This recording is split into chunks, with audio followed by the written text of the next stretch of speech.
Three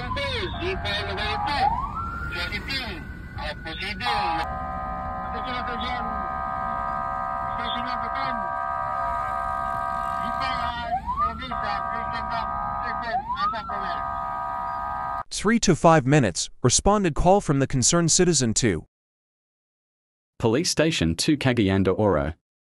City police and apprehended the two suspects with illegal possession of firearms. Nanawag sa ato ganin na nangayo og police response to dias Kamakawan. So dali-dali dayon na ato nagresponde din na atong kapulisan didto uban ang atong investigador. Ug nasa didto ang presensya sa atong taga RPSB.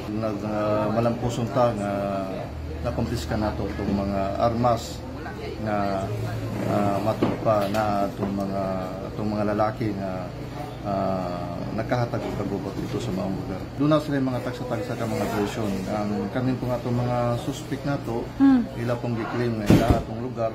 Then ang pikas po kaning sa Phil State na mga security guards, ila pong giklaim nga sa ila ni Agalon kini. Positive no, nakuhaan sila og duha ka armas sa 25 ug nahataron na sa tunog. Kung palawman pag-imbestiga nganong naa sila kadala-dala sila armas. Pero walay dugoon nga nahitabo. Wala man hinoon tungod kay dali man pud kayo ang atong pagdiskuti. Kita na mo sila permit to carry outside residence, wala sila gipakita pero doon na sila gipakita nga L-top o katong mission order. Mission order wa pa sa kita sa mission order pero subject for verification. Ato na karon dito.